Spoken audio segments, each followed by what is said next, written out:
We're going on Culturevators. We're back again for another episode. We got HB in the building, Coakley, your boy Christian, and we got none other than Mr. Hammer in the place. King Kelvin James. Yeah, boy. Going on like the idea. So, before we start off, we just want to know, give the public a little insight of who King James is. King James, I'm a soca artist, a local soca artist.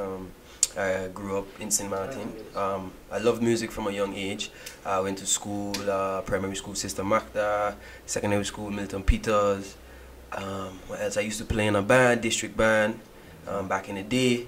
After that, I left to the US to further my studies. Yeah. And while in the US, I decided, hey, let's give this this music a shot, like on a solo from a solo perspective. So I went and King James, and I'm here now. But you started off as a soca artist, or you were doing hip hop? Well, actually, thanks. I don't always forget our part. This story. I don't always forget our part. Yes, I used to rap back when they had the talent showdown. Yeah. With Teen Times.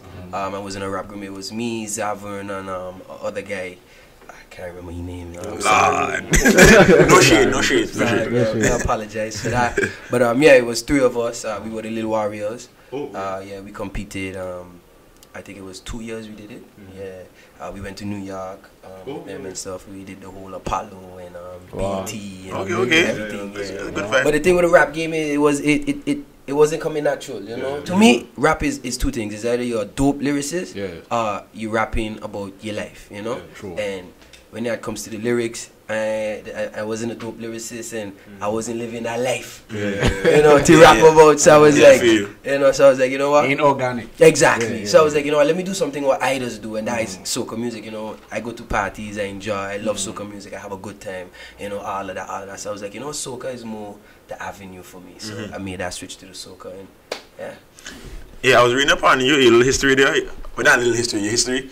And saying how your stepfather was King Arrow. Yes. King Arrow. Okay. He wasn't my stepfather. Because it was before I was born. My eldest brothers.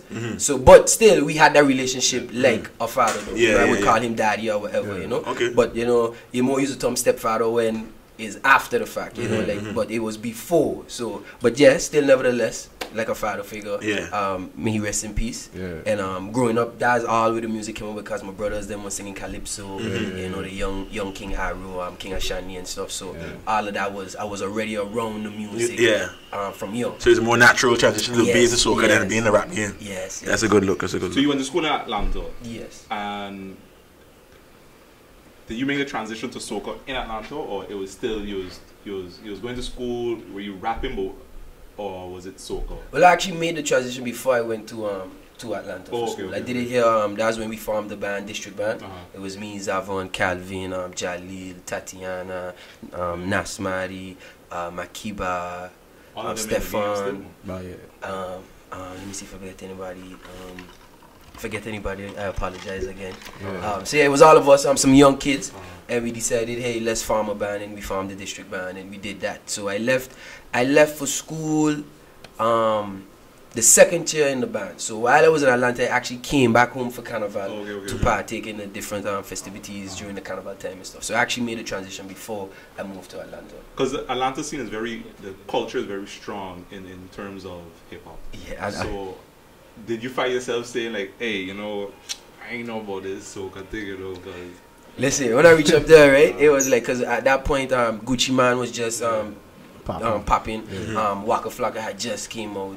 Future was on his way up, and all of these guys, Travis Porter, all of those guys. So it was like, boy, maybe this rap game is the way to go, because growing up with these guys, Travis Porter was at my college, like this was before they blew, so it was like seeing these guys around and stuff like that. So it was like, bye, it had kind of given me that feeling like, these guys like we here on the same level right now, and these guys making it. Maybe if I put in a little work, I could make it, And I gotta shout out Oweezy one time, because at that time he was in Atlanta too, and he was pushing the rap game hard. So we was like making some connects and stuff, and being in the studios with these guys. So it was like, bye, Let me try this rap game, you know? But then reality kicked back in, and I ain't a dope lyricist, and I ain't living that life. So back to soca music. Yeah, it's true that. Yeah. And I ain't like your soca music is really good, man. Like when you came out and we at now, like damn, yo, this guy he's one of them. Because you can see the growth. You can see the growth. Like we had verse. Shout out King Voss. We don't talk about that. And you see the growth with him, and then with you, you also see the growth. Because I think, for me personally, I think you took a giant leap last year. Like you went from okay, this is what I'm doing to like boom, pop off. I am King. I would King James, you know. So, yeah. And then at the end of last year, you kind of tell everybody like, yo, this ain't no fluke, and then boom, you come out with Sincere. Yes. So. Yes. And I noticed that you kind of took, you took the soca thing now serious, because now you don't have a 9 to 5. No. Yes, this is it. Yeah, full time. It's a full-time thing. So we saw that you signed a record deal with North Island Records. Shout out to North Island one time. How has that changed your perspective or your outlook of how you can take this now as a full-fledged living career?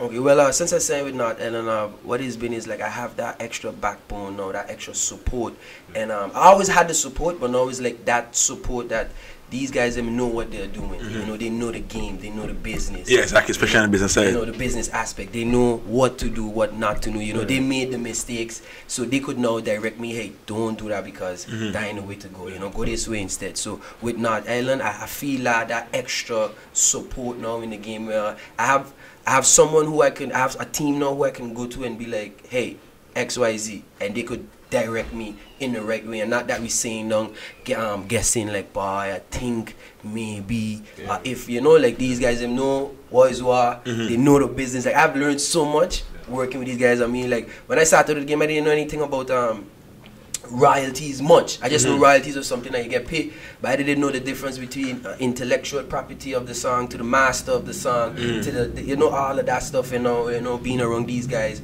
they were able to explain me and, you know, point me in the direction of how things should be done from a legal and business perspective in the music game. And I think that's very good, especially they're young people just like us. So for them to have that knowledge already, for us, I think it takes St. Martin to another trajectory, because St. Martin, in my opinion, has the potential for a lot of things, and it's just that I don't think we all want to help each other, but here's a group of guys that is willing to say like, yo, we need to come together because we could put St. Martin on the map. Yep, and that's why I respect them so much for, because at the same time, you know, they are artists as well. You understand? So we on the same mission. You know, they further than me, but we on the same mission. But at the same time, ain't like they stopping in their part and saying, you know what, let me help these guys them get to where we are, so we could all get to where we want to be out there, you know. So all of that is why I respect these guys them, and I have mad love for them, you know. So shout out to the whole team. So you advise like young artists coming up to go to a record label, or just start off like how you start off in the game? Well, at first it started as a hobby, you know. It's the fact of loving music. Correct. And you know, at that time it was just carnival music. You know, that was it. You come out, you do your song for carnival. After carnival, you put it away till the next year again. But again, with these guys, you know, to see what they have accomplished, it showed that, yo, it could be bigger than just carnival. You know, it could be everyday something, full time something. So that is what actually gave me the extra push now to see like, hey, you know, we could make a living out of this. You know, it's just that you need to be focused, dedicated, and have that right push behind you to get you out there. Because I feel like everything, at the end of the day, everything is like connections too. You know, you got to right connect, and you could. Look, Sincere. I was gonna say that. Speaking on the connections, like with North Island, I remember I was reading that you're saying that you had the track "Never Have Ever," where you felt like you're missing something, and you tell your guys like, "Yo, we need Sincere," and like that, boom. Yep. She had him on a phone call, just like that. Exactly. It was in the studio. We was recording. We did like that day. We did a 10-hour session.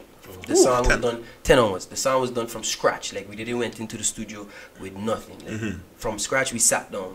It was me. I got to big up CL Production, which is the producer of the track. I got to big up Prince Pranto, which is a writer of the track as well. Diesel Bueno, engineer, and also I would say he contributed to the track as well. You know, so and Skelet was in the building, the studio at the same time. So we came in, we started to work on the track. We boom, boom, boom. We came up with a never ever ever concept, and we went from there. So after recording the first verse, we singing back and we listening back to it now, and I was like, yo, this track so good. I was like, it giving me a dance hallish type soca feel, you know. I was like, I feel like we need to put somebody on. We need to get a feature, and I said a dance hall artist. So now at this time, Shensia was nowhere in my mind, to be honest. I was just dance hall. Then I thinking, I was like, it need to be a female. So now at that time now, my mind just like going through all the female artists and stuff, and then coincidentally, right, as my mind, as it stopped on Shensia, CL Production turned and said, he was like, who, Shensia? I was like, yo, that's like, that's how you know. I was like, yo, that just like, I just had that in my mind, and he was like, and he laughed, and we laugh it off, you know, like, yeah, Shensia, you know, we laugh it off or whatever. So Skillet had leave, so we went to get food, and we came back, and when he came back, he was back in the studio when I came back, so he was listening to it, and he was like, yo, that is a hit, just so he said, that's a hit. So I was like, yeah, Skella. I was like, but you know what? I feel like it's missing something. I feel like we need to put like a feature. And I was thinking Shensia. So he was like, and I kid you not, this is how it went now. He was like, Shensia? Like, for real? I was like, yeah, Shensia. He was like, you sure? I was like, yeah. He's like, all right, I'm going to message him now. And he picked up his phone and he started text. So I like, don't play with me like that. He was like, no, I'm messaging her manager right now. So he said, look, he writing back. Yeah. And then he answered back, he was like, you know, right now we ain't doing no features with Shensia because like she's on that. How you say? She's getting to the point where she's about to blow, you know, like, and to that point when you ain't do features, you know, you could make anybody now a superstar with being on a feature with them. So he was like, we're not really doing features now. He was like, but send the track, we're gonna take a listen to it and we're gonna go from there. And for the rest of the night, right? It was like the whole session from that was like everything we did, we listened back, it was like, you think Shensia gonna like that? Like that was it. It was like that the whole time. Like we said, like, you think Shensia gonna like that? I was like, yeah, man, I think she will like that. I was like, alright, let's go. And we finished the song. That's what pushed us to finish the song that night, because it was like we got to get this to them ASAP. You had on mind, before they even decide, hey, you know what? You know, 2 weeks later, like, bye, we done changed your mind already. So it was like we got to finish the song tonight, so we could get that to them tonight. Yeah. And we could go from there. So from that story to the music video, how long did that take? So was that like January and then? That was September. The session was September. We sent out the track. Right after that, not too long after that. They got the track. They replied back. They said she loves the track. She agrees to do it. But the problem was, I think it was that time she was on she was taking a vacation. So they was like, they can't have nothing back to us in like till like 2 to 3 weeks. So that was a little hold back on getting back her vocals. But after that, we got back the vocals. I remember the morning good when I woke up and I get a message from Skillet, and I saw the file. It was WhatsApp. He sent me a WhatsApp file, and when I played it, I was like, yo. Yeah, that's like, so Skillet is like Khaled asking, is the vocals in yet? Yeah, so like when I was like, wow. I was like, yo, Shensia on this track. And then from then he was like, yo, we need to shoot a music video. We need to do like this song has to come out with a music video. And then the planning started. And I must say that video is clean. I was checking it today itself. We have 466,000 views. Yes. So like, we on the way to half numbers. We on the way to half a million. Yes. That's numbers. That's I don't think people understand the work that goes into it, and on top of that, the work to get 466,000 views. Yeah, like, that is crazy. Like, especially after like, your own channel. Exactly. Like, it's your own channel, you know. And that was one of the things where, again, Skillet Mastermind, he was like, listen, we're gonna push this on your channel, so that way when we get those followers that are gonna subscribe, that moving forward from there, when you release any work, you already have this following here that you could blast your music to, you know. Like, if you had leave it up to me, I know why. You know, so I just saying, you know, having that extra push and having a good team around you is good. Team, yeah. You know? So you have a big song with Shensia, an international artist. You have Hammer coming out for Road March. Yes. So I want to get back to the Road March, but for me, my question is, I gotta make sure. My question is, in the future, do you see yourself like entering like Soca Monarch in Trinidad? I'm glad you bring that up now, you know, because it actually crossed my mind for this year's Soca Monarch. I can't remember where I was in a message, the group chat that we have, and I was like, yo, let's go into Soca Monarch. I was like, I know we could make it. I said, I don't know if we're going to win, but I know we could at least make it to the finals in Soca Monarch. So everybody was like, I got shut up my cousin Tamara, MP Tamara Leonard. Okay. She was like, let's do it. I'm ready. Let's do it. We could do this. And then Skelet came in and he was like, oh, okay, yo, easy. You know, this is a big thing. The Soca Monarch ain't nothing easy, you know. And you need some serious money to go out there and like push that, you know, stage presentation and all those things. He was like, and if we're gonna do it, we gotta do it right. You understand? We ain't going in. He said, we ain't going in just to say we going in. You know, if we're going in, we're going to at least go in our mind that we want to win. We may not win, but at least we went in prepared to the mind frame and everything that to win. So he was like, nah, let's not do it. I was like, man. I was like, okay, let's not do it. And that's how we didn't submit for the Soca Monarch this year. I think there's 3 artists in my opinion that can go to Soca Monarch from St. Martin and make waves. The U verse and Can You. And the reason why I say you're in that mix is because like how Mr. Killer won this year. He had a big tune a couple years ago. Roly Poly. So I think that song we should say is your Roly Poly. And then you're gonna have the pick up something, anything. You will have that soon. So I think your three can go to Soca Monarch and do something, especially now that Mr. Killer has won. I guess I don't think he's the first. He's the first. Yeah. He's the first non-national. Yeah, so he break down that barrier. Once that happens, it opens the wall. Okay, just for our viewers, right? Can you explain to people what Soca Monarch actually is? Because he had Trinidadian. I understand what a Soca Monarch is. Based on my understanding already, based on what you guys just spoke about, I would say it's the Olympics of Soca. Yes, you could put it. Yes, you could put it to that. To take it on, you know, Soca Rumble. For those that know Soca Rumble in St. Martin, it's like the like you say, the Olympics of soca music. Is the top of the top, which is in Trinidad, which is the International Soca Monarch competition, where you have artists from the Caribbean, mainly the bigger islands like Barbados, Antigua, St. Lucia and stuff. They go to Trinidad to compete in this competition. Now, like we said, up until this year, the winners have always been a Trinidad national. Correct. So from the Bungie to the Fayan to the Marshall to the Super Blue to the Kess, you know, it's never outsider that won the Soca Monarch. And now this year, Mr. Killer went in there with the big track, pick up something, run with it. He came out exactly. And he came out victorious in the power, section of the, because back in the day it was 2, power and groovy. Then after a while they made it one category. That's the time when the power soca had died, where everybody was into the groovy. You know, so. Now, after that, Fayan took it over, Fayan Lyons. She became the chairwoman of the International Soca Monarch, and she made a decision that we're going to bring back power into the competition again. So it went back to power and groovy. Now, hear this. Now, don't hear this part. Now, the winner of the power segment wins 1 million TT. How much that's about 250 250 US. That's a good look, And the groovy is half a million, 500,000. So now you understand what happened now with Mr. Killer. You understand what happened now with Mr. Killer, and not only Mr. but all the previous winners. So you understand how serious that is. You know, that's a life changing, changing competition there. You know, so that's the seriousness, and at the same time, besides the money, winning the money aspect exposure. Of it, the exposure, because now you're like the top of the top. It's like the creme de la creme. Yes. So you know, you get in all the gigs, you get in all the bookings, everything. You traveling now, and basically that's like a career startup right there. You know, that starts you up in. Correct. Once you and keep that's that when level, probably Skelly would tell you, yo, if we're going in, we're gonna go into because I mean, something you got one chance to. Exactly. Eminem, I remember.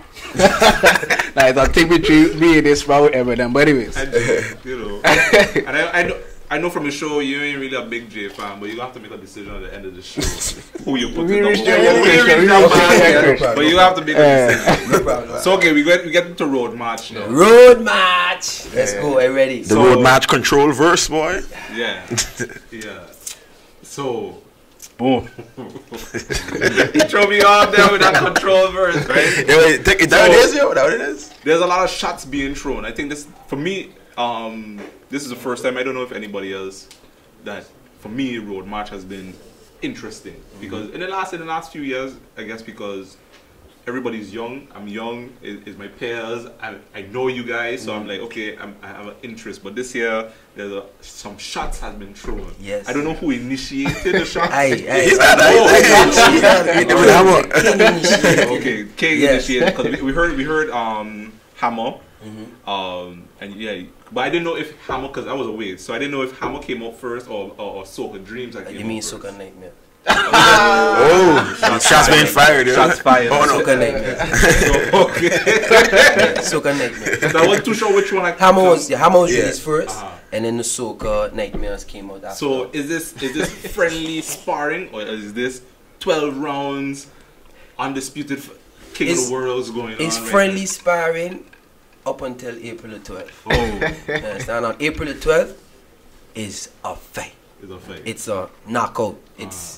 We're going in for the kill. But that's what I like about these things, though, because in competition you want to see the best compete against each other. Exactly. You don't want people like how the NBA is right now, friendly jerseys. Nah, we want people competing and we boys sharing jerseys. What you saying? He retiring, but other people doing it too. Okay. But I like the fact that you guys are not scared, and again we all know it's friendly competition, but I wasn't too sure. No, I wasn't too sure. When I was looking at it, okay, with the Dutch Sham interview, I saw Verse come in. I know y'all are co-workers as well. Yes. So there's friendly competition, but there's other people that I wasn't too sure.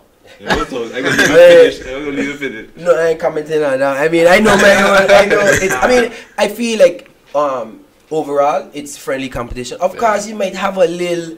You know, you get a, sometimes you sparring with your friend, you get a hit a little too hard. It's you get less serious. You know, you get it, it's like, but we cool, man. And then it's back, so I feel like that's the little heavy hits that you get in here. But at the end of the day, it's all love, it's all for the culture as well, because now, as you guys can see, the road match is the talk of the town. Exactly. And everybody wants to know, I want to see who gonna answer back. I want to see what's gonna happen now the night of the show. Exactly. And that was me and the team whole vision with coming out with the music and the song. We wanted to spark that energy, rival, that energy, get it going, get a hype going. And you want to hype for the 50th anniversary too. Oh, yeah, exactly. You want 50 years? Yeah, make it stand energy. I want that energy. Everybody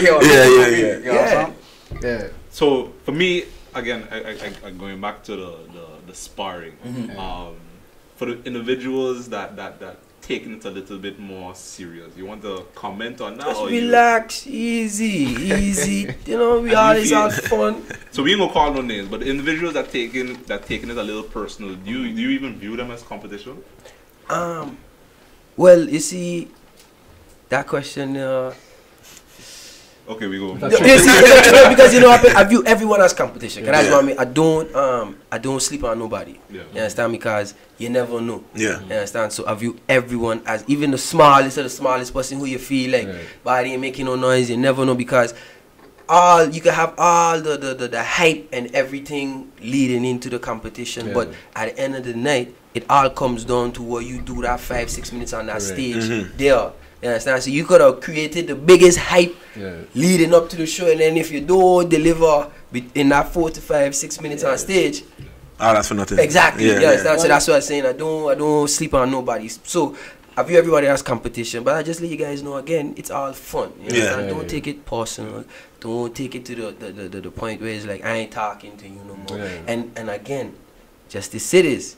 If you're in the ring and you throw a hand, you got to expect to get hit back. Yeah, that's true. Now you can't want to throw a hand, and then when you get hit back, you say, but what you hit me for? You throw a hand. You throw a hand. That's the same thing with me. I know when I released my Hammer song, I know what I was going up against. I know that I was opening the gates for Dvoss, for Kenyo, for Rama, for all of them to hit back. You ready for the smoke? Yeah, I was ready for smoke. I want all the smoke. You want all the smoke. I want all the smoke. I was ready. So for the rest, you gotta view it the same way. You throw a hand, take your hand back. You understand? And let's move forward from there. I remember early in the conversation you had mentioned about royalties and whatnot. I don't know if you're familiar with the EMI agreement that Kanye has, where he technically is like he can't retire. Oh wow. You know, no, I ain't familiar with that. Oh, okay. That's like fair because I signed to BMA. I mean, I gotta go check my paperwork. Make sure. I gotta check my paperwork, make sure I ain't that. Yeah. So your publishing goes through BMA. Yeah, I'm registered BMA. So just for all up and coming artists that are coming up, do you think that they need to go through like a North Island Records for them to be like to? Because your royalties, because we reach into a point where, like, for example, R. Kelly, he couldn't post bond his bail because he don't own the masters to his song and whatnot. How important is that to you, that you own what you sing, what you put your name to? Like, how important is that to you? It's very important to own your masters, you know what I mean? Because your masters is your masters. You know, that's there for life. That you make money on that forever, you know, that's...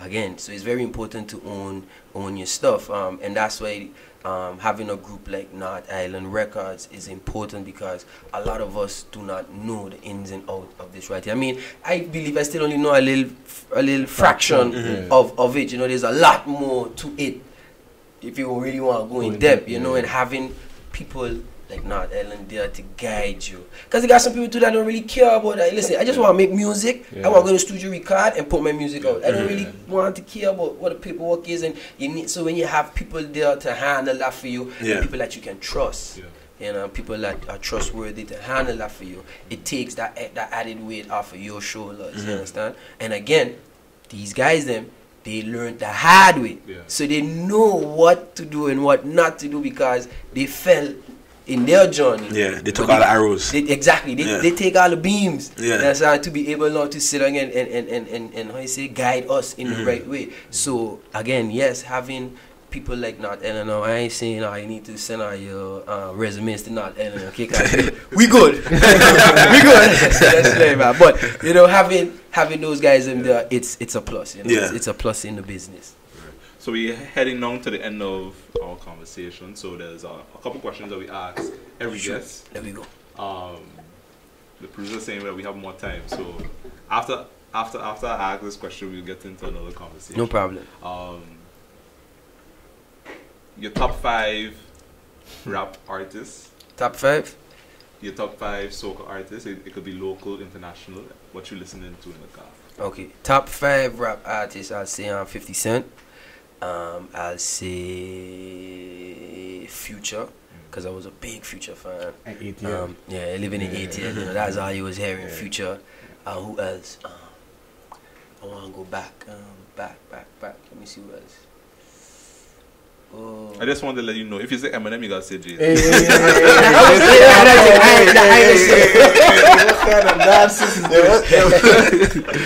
I wasn't really an Eminem fan, to be honest. I mean, like when his singles come out and it was on BT and stuff, I would listen to them. But they say go purchase his album. Beat? So you think he was rapping? No, BT. Oh, BT. Oh, my bad. What? We got Eminem. We got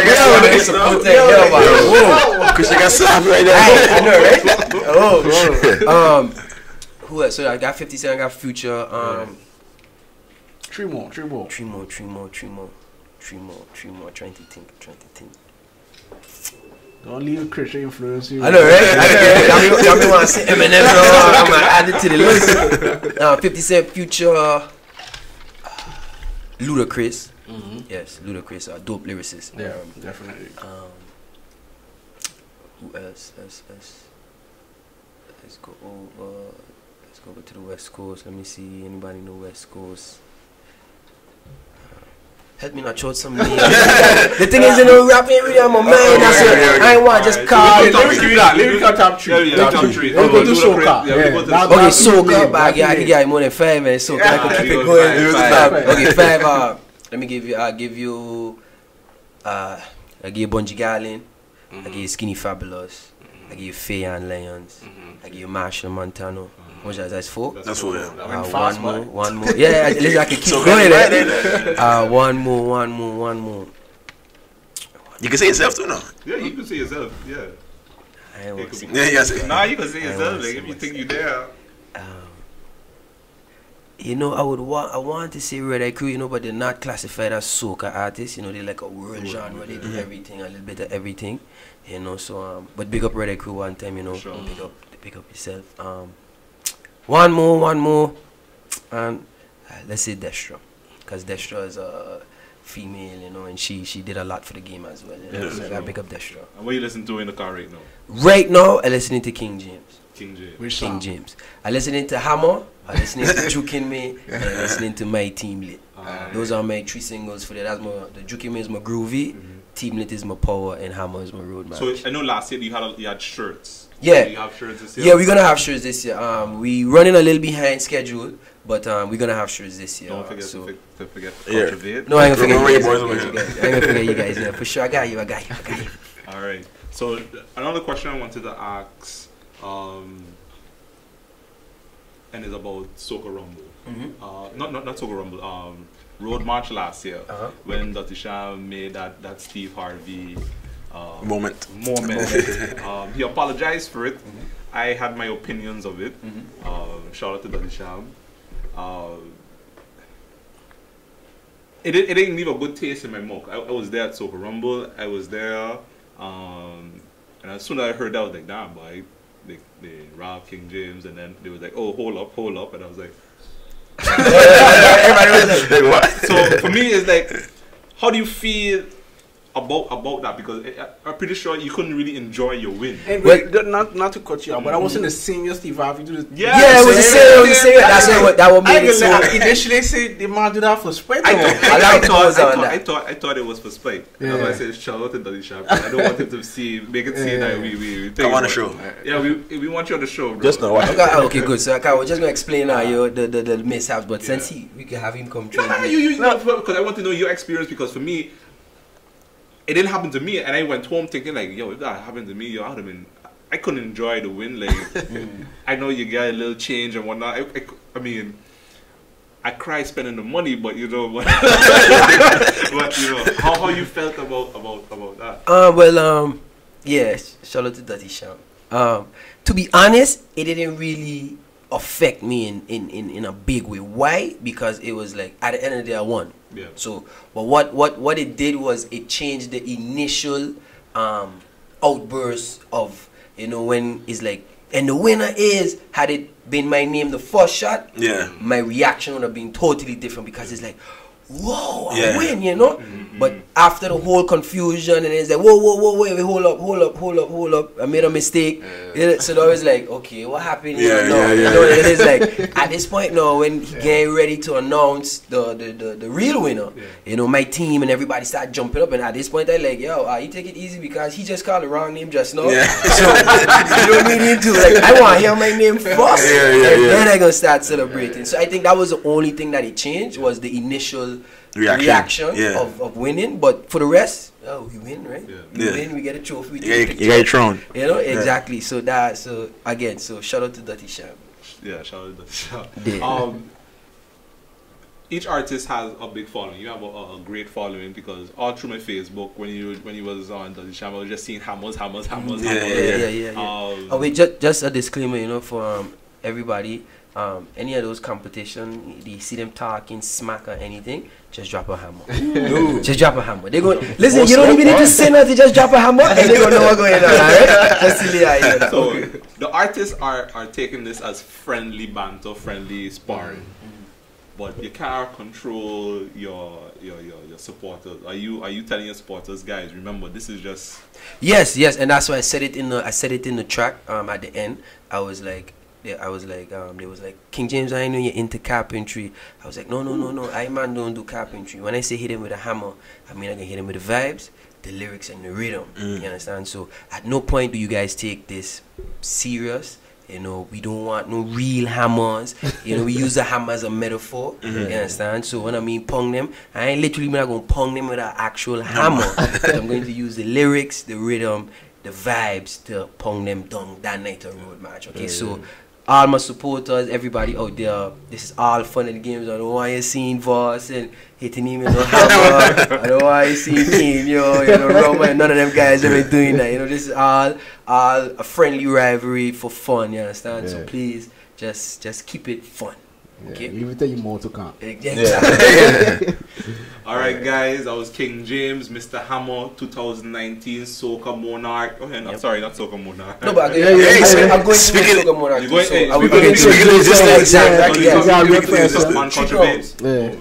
we will talk about energy all the time on Culturevate and speaking things in existence. So if you believe it, you gotta speak it into existence. We would love to see us in Martino win Soca Monarch. For sure.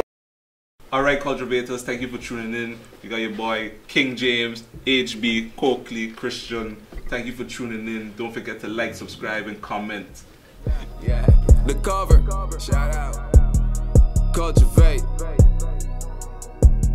Shout out Culturevate. It's on the cover.